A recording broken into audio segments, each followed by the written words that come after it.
नमस्कार दोस्तों, मैं विपुल इनकम टैक्स लॉ अपडेट में आपका स्वागत करता हूं। दोस्तों, आईटीआर फाइलिंग चल रहा है आपका, और इंडिविजुअल के लिए जिसके टैक्स ऑडिट नहीं है उसके लास्ट ड्यू डेट जो 31 जुलाई है। तो आईटीआर फाइलिंग जोरों पर है। तो इसमें हमें कुछ बातों को ध्यान रखना है जिससे हम रिटर्न फाइल करने के बाद हमें टैक्स डिपार्टमेंट से नोटिस ना आए। तो यहाँ पर एक प्रश्न आ रहा है कि एआईएस रिपोर्ट और टीआईएस रिपोर्ट जो हमारे टैक्स पोर्टल पे शो हो रहा है, क्या वो फुल्ली रिलायबल है आईटीआर फाइलिंग के लिए कि नहीं। एआईएस रिपोर्ट में बहुत से ट्रांजेक्शन आपको रिफ्लेक्ट हो रहा है, वहां पर सेविंग का इंटरेस्ट हो रहा है, आपका एफडी का इंटरेस्ट हो रहा है, म्यूचुअल फंड में इन्वेस्टमेंट हो रहा है, सेल कितना आपने किया, परचेज कितना किया। हाँ, सेल के केस में आपका परचेज प्राइस आपका शो नहीं हो रहा है वहां पे। इस तरह एसएफटी ट्रांजेक्शन, बहुत से एसएफटी ट्रांजेक्शन शो हो रहे हैं। तो क्या ये सारे जो बेसिस यहाँ पर जो एआईएस में रिपोर्टिंग जो है, क्या ये फुल्ली रिलायबल है कि नहीं आईटीआर फाइलिंग को। तो इस आर्टिकल में इसको एनालिसिस किया गया, पॉइंट को हम थोड़ा ध्यान से देखते हैं यहाँ पे कि क्या क्या बातें यहाँ पे की जा रही है। तो हमें सबसे पहली बात तो ब्लाइंडली एआईएस पे रिलाई नहीं करना है, क्योंकि बहुत से चीजें जो है एआई से, इवन एआई में तो आपको वेरीफाई करना है उसको अपने एविडेंस से, जो डॉक्यूमेंट है एविडेंस है आपके पास से वेरीफाई करना है और आपको चेक करना है, क्योंकि बहुत से डिटेल यहाँ पर रिफ्लेक्ट एआई में अभी भी नहीं हो रहे हैं। बहुत से ट्रांजेक्शन, जैसे कुछ एग्जाम्पल यहाँ पर दिया जा रहा है कि आरबीआई फ्लोटिंग रेट बॉन्ड या सोवरेन गोल्ड बॉन्ड, इसका इंटरेस्ट जो अर्न करते हैं वो एआई में रिफ्लेक्ट नहीं हो रहा है। इसके अलावा एग्जिम्ड इनकम में जैसे कि पीपीएफ का इंटरेस्ट जो अर्न करते हैं वो भी इसमें शो नहीं हो रहा है। उसको ध्यान देना है कि इंटरेस्ट जो है सोवरेन गोल्ड बॉन्ड और आरबीआई फ्लोटिंग रेट बॉन्ड्स का वो इंडिविजुअल के हाथ में टैक्सेबल है, जबकि पीपीएफ इंटरेस्ट इनकम टैक्स से एग्जिम्ट है।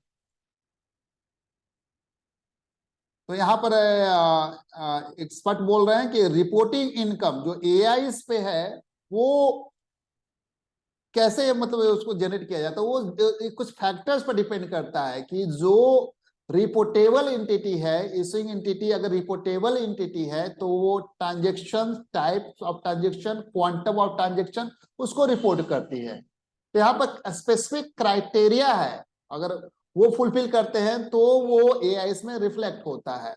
और ये क्राइटेरिया जनरली मतलब इसको ऑनगोइंग प्रोसेस है, थोड़ा और इंक्लूड इसको किया जा रहा है इसमें। एक्सपर्ट फर्दर कहते हैं कि एआई से रिफ्लेक्ट करता है फाइनेंशियल ट्रांजेक्शन जो रिपोर्टेबल एंटिटी रिपोर्ट करती है। तो notified entity interest income bank का जो बैंक्स हैं या फिर पोस्ट ऑफिस या एनबीएफसी है रिपोर्टेबल एंटिटी, तो वो आपका यहाँ पर रिपोर्ट करती है। लेकिन sovereign gold bond, RBI floating bond, अब जैसा ऊपर बताया गया, वो इस पे रिपोर्टेबल नहीं है। तो क्योंकि आरबीआई क्यों है कि ये रिपोर्टेबल नहीं है, क्योंकि आरबीआई रिपोर्टिंग एंटिटी नहीं है आपका। RBI is not a reporting entity for the purpose of the SFT. इसलिए आरबीआई फ्लोटिंग बॉन्ड्स या सोवरेन गोल्ड बॉन्ड्स जो है रिपोर्टिंग नहीं है। इसके साथ इंटरेस्ट इनकम आपके जो एग्जिम्ट हैं जैसे पीपीएफ का, वो भी एआई में रिफ्लेक्ट नहीं होते हैं। तो exempt income are not reflected in AIS.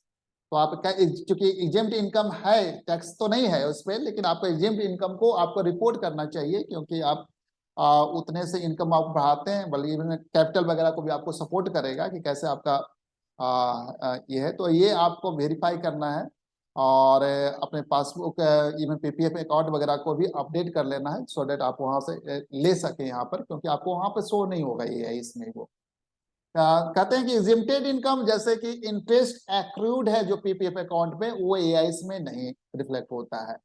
तो ये ध्यान देने वाली बात है कि इंटरेस्ट एक्रूड या अर्न है पीपीएफ अकाउंट पे, वो टैक्सेबल नहीं है, लेकिन एज ए गुड प्रैक्टिस उसको आपको इनकम टैक्स रिटर्न में आप उसको एग्जेम्प्टेड इनकम में शो करना है, क्योंकि सो डेट आपका कोई अनएक्सप्लेन्ड इनकम अगर नोटिस में आए तो उसको अवॉइड किया जा सके।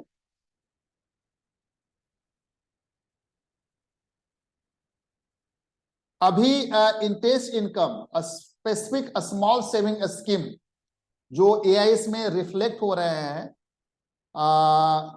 जैसे interest on senior citizen saving scheme, तो लॉ एंड गाइडेंस जो इशूज है टैक्स डिपार्टमेंट के द्वारा, उसके अनुसार जो वेबसाइट पे in the form of handbook certain income exempt PPF interest, और जहां पर टीडीएस अप्लाई नहीं है, जैसे कि interest from sovereign gold bond, तो वो करेंटली रिपोर्टेड नहीं हो रहे हैं इसमें, इसलिए उसको कुछ एक्सेप्शंस जो हैं इसके, saving bank interest is taxable without any TDS, still it is reported in AIS as the issuing entity in a bank is a banking company, क्योंकि रिपोर्टिंग एंटिटी है।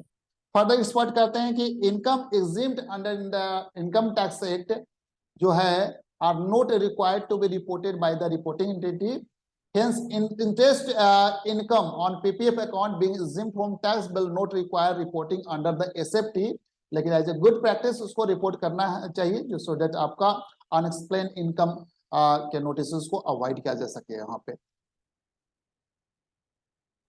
इसके बाद ध्यान देना है कि interest income national saving certificate, तो NSC पे जो इंटरेस्ट इनकम है वो टैक्सेबल है, लेकिन टैक्स पेयर उस पर एटीसी का डिडक्शन लेते हैं। तो यहाँ पर एक्सपर्ट बता रहे हैं कि since interest income is not exempt, post office will be required to report it in SFT.